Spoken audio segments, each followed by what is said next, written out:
söyleyeyim. Bir, Trump'ın buradan ne isteyebilir sorusunun cevaplarından bir tanesi. Tabii buyurun. Suudi Arabistan'ın askıya aldığı Abraham anlaşmalarının için bir takvim isteyebilir.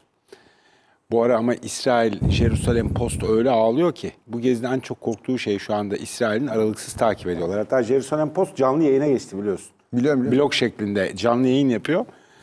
Mahmud Abbas ve hatta Şara ile Trump'ı Selman buluşturur mu buluşturmaz mı?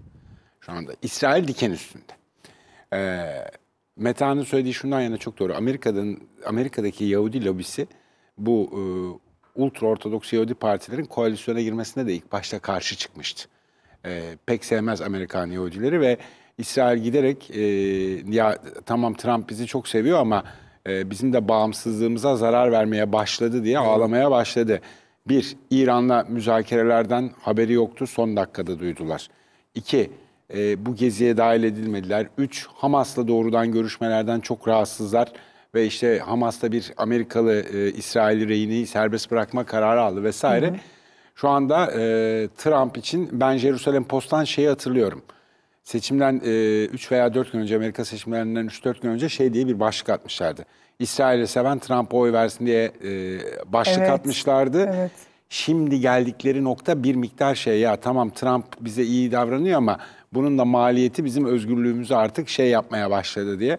İşte Yemen'i vurmaktan vazgeçtiğini de İsrail'in haberi yokken açıkladı. Şimdi İsrail tek başına vuruyor. Trump gerdi İsrail'i, fazlasıyla gerdi. Abraham anlaşmalarını burada açar mı bilmem ama Suudi Arabistan ne ister sorusunun cevabını söyleyeyim. Suudi Arabistan şu anda Avrupa Birliği'nden vizesiz dolaşım hakkını da aldı. Parayla her şeyi alabildiğini gördü.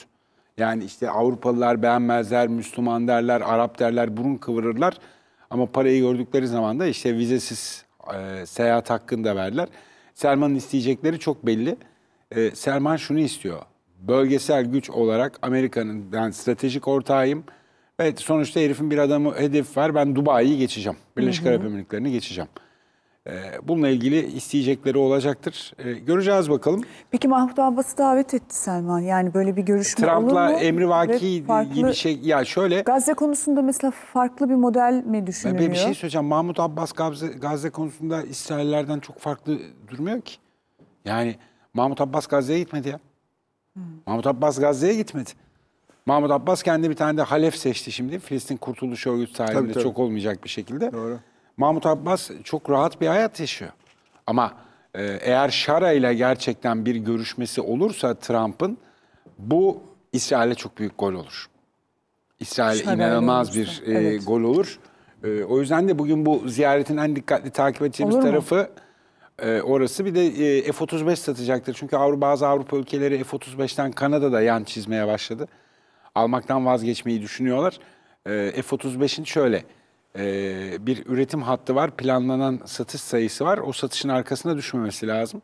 Dolayısıyla uçak satışını gündeme... Bu arada Suudi Arabistan'ın uçağı çok pilotu yok biliyorsun. Yani bu arkadaşlar da Yunanistan'la beraber Ege Adaları'nda, Suuda'da falan gördük onların da jetlerini.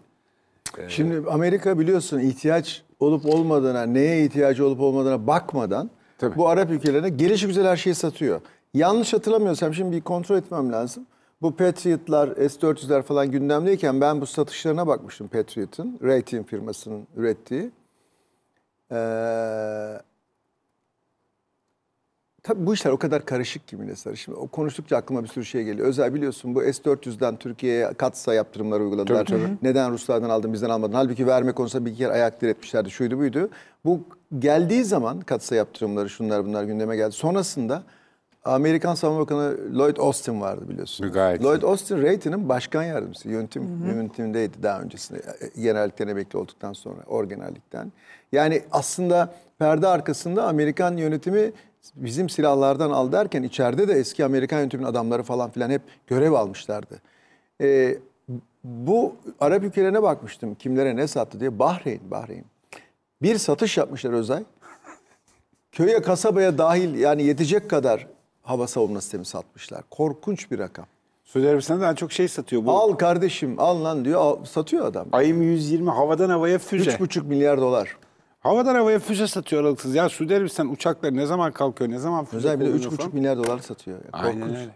Yani Daha Acayip yeni bir o iş. bir haftalık olay. Ya dolayısıyla da burada bir Abraham anlaşmalarına bakacağız. Trump bir anda yine İsrail'i mutlu etmek için Abraham anlaşmaları meselesini gündeme getirebilir. David Kushner de gitmiştir tahminen çünkü. Büyük ihtimalle.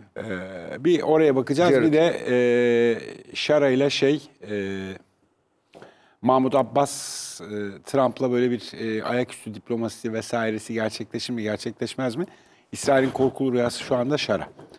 Eğer Şara ile Trump görüşürse bu İsrail'e çok büyük gol olacak.